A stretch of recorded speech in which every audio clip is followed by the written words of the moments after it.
ఈశాన్య రుతుపవనాల ప్రభావంతో ఆంధ్రప్రదేశ్లో పలు చోట్ల వర్షాలు కురిసే అవకాశం ఉందని రాష్ట్ర విపత్తుల నిర్వహణ సంస్థ వెల్లడించింది. ముఖ్యంగా 3 జిల్లాల్లో పిడుగులతో కూడిన భారీ వర్షాలు పడతాయని ప్రజలు అప్రమత్తంగా ఉండాలని హెచ్చరించింది. విపత్తుల నిర్వహణ సంస్థ విడుదల చేసిన ప్రకటన ప్రకారం శనివారం నాడు నెల్లూరు, చిత్తూరు, తిరుపతి జిల్లాల్లో అక్కడక్కడ మోస్తరు నుంచి భారీ వర్షాలు కురిసే అవకాశం ఉంది. ఈ వర్షాలు పిడుగులతో కూడి ఉండే ప్రమాదం ఉన్నందున ప్రజలు అత్యంత జాగ్రత్తగా ఉండాలని సూచించారు.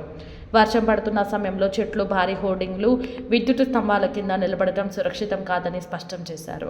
రైతులు, వ్యవసాయ కూలీలు, పశువుల కాపరులు పొలాల్లో ఉండవద్దని ప్రత్యేకంగా సూచించారు. ఇదే సమయంలో శ్రీకాకుళం, విజయనగరం, పార్వతీపురం, మన్యం, విశాఖపట్నం, అనకాపల్లి, కాకినాడ, డాక్టర్ బిఆర్ అంబేద్కర్, కోనసీమ, కృష్ణా, ప్రకాశం, శ్రీ పొట్టి శ్రీరాములు, నెల్లూరు జిల్లా, అనంతపురం, శ్రీ సత్యసాయి, కడప, అన్నమయ్య జిల్లాల్లో అక్కడక్కడ తేలికపాటి నుంచి మోస్తరు వర్షాలు పడతాయని తెలిపింది.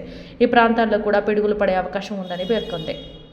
మిగిలిన జిల్లాల్లో కొన్ని చోట్ల తేలికపాటి జల్లులు కురిసే అవకాశం ఉందని అధికారులు వివరించారు. ప్రజలు వాతావరణ శాఖ హెచ్చరికలు గమనిస్తూ తగిన జాగ్రత్తలు తీసుకోవాలని విపత్తుల నిర్వహణ సంస్థ కోరింది.